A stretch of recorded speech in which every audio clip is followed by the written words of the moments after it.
నిజమైన వాక్యాన్ని బోధించినంత మాత్రం సరిపోదు, కానీ దాన్ని ఆ యొక్క నిజ శక్తిని పట్టుకోవాలి. హల్లెలూయా. నాట్యాలకు వెళ్తున్నప్పుడు ఖండించాలి. ఆమె ఎంట్రుకలు కత్తిరించుకుంటున్నప్పుడు ఖండించాలి. Praise lord. హల్లెలూయా. అబద్ధాలు చెప్తున్నప్పుడు వాళ్ళు ఖండించాలి. ఆమె సంఘములలో అటు ఇటు తిరుగుతున్నప్పుడు వాళ్ళు ఖండించాలి.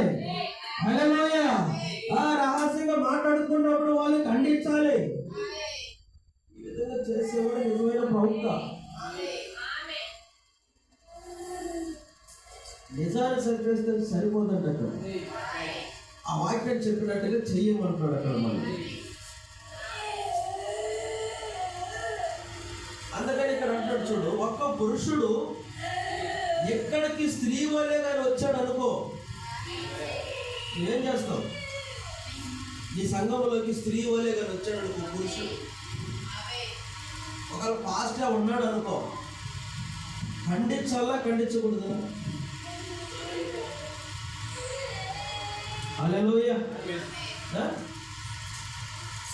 ఖండించాలా? అంటే వచ్చేస్తాడు ఆయన స్త్రీ వల్లే, ఇంటికి వేసుకొని